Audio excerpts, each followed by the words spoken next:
Alright, so in this video I'm going to be talking about graphs of exponential functions and how to do some transformations of those functions. So for these three exponential functions, it says graph the following functions and state the domain, range, and end behavior. So we're going to graph a sketch based on what we know about exponential functions and some of our rules for transformations.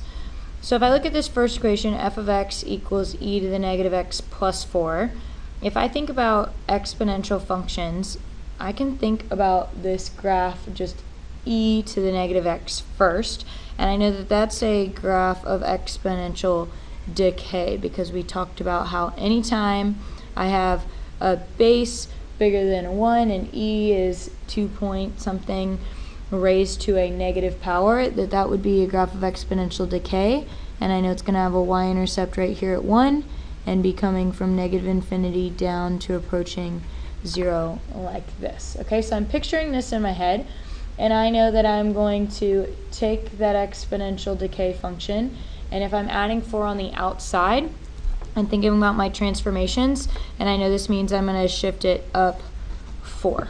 Okay, so if I have my y-intercept at 1 and my asymptote right here at 0, both of those things are going to be moving up 4. So let's go ahead and draw our graph here.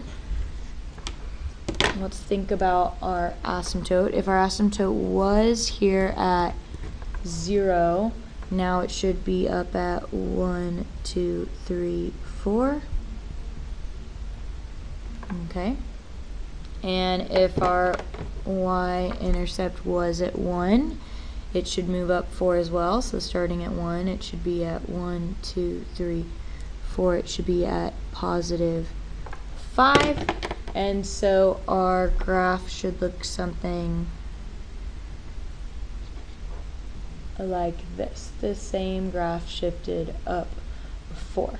Which means for my domain, I still am going all the way from negative infinity to positive infinity. My graph reaches in both directions for x.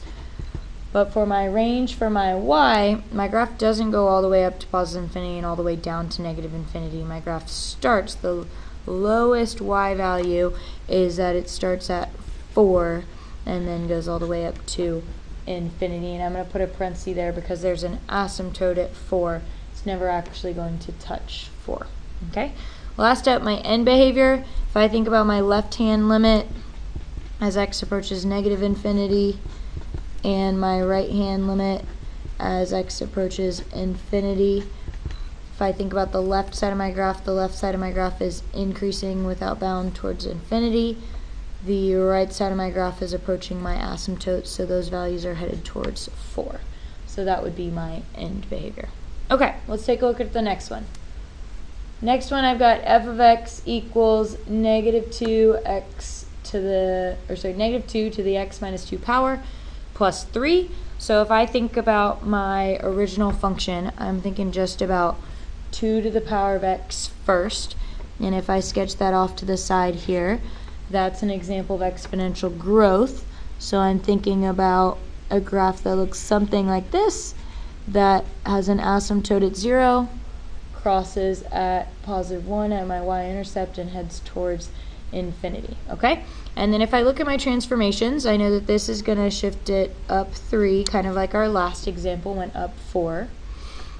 If I subtract 2 in my exponent on the inside right here, that's going to move us left and right, translate us left and right, and a minus 2 would actually shift us right 2. So we know we're going to need to move right 2.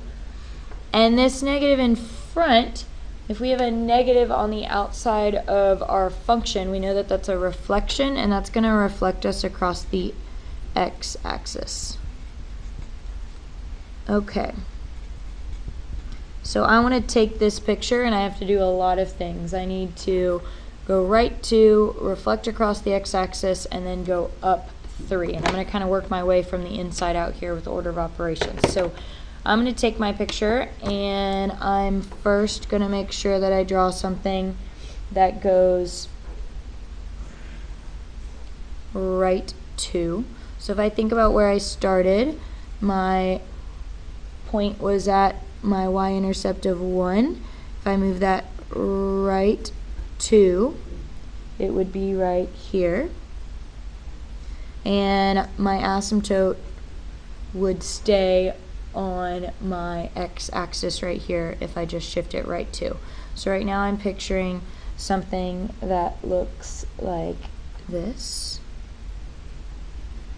Okay. Now, if I reflect across the x-axis, then that means that this point would be reflected down here to not +1 but to -1. And all of these points would be reflected as well. So I would have something that looks more like this. Okay.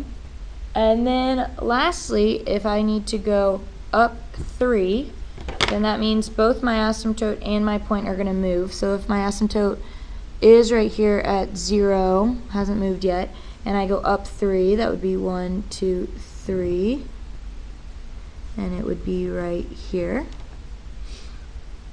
And if I take my intercept point right here and I shift it up 3, that would be 1, 2, 3, that would be up here at +2. So my graph will look something like this. And I can erase this one down here after I reflected. Okay, so I have my graph looks something like this.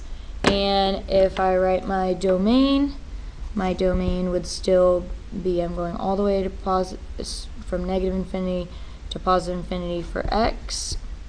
My graph reaches in both directions. For my range, I have all these values up here, but I kind of have a ceiling. I'm going to go all the way up from -infinity. The last y value, the highest y value we get to is 3, but with a parenthesis because that's an asymptote, we're not actually getting there.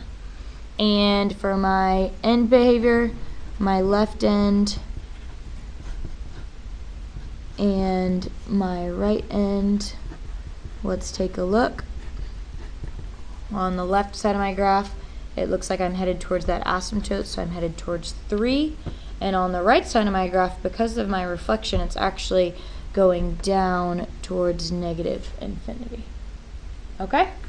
Alright, last one. Let's talk about what happens when we've got multiplying times a number on the outside. We've got 3 times e to the x minus 5. So my function I'm seeing when I start is my exponential growth function, e to the x. So similar to the last example, I'm picturing in my head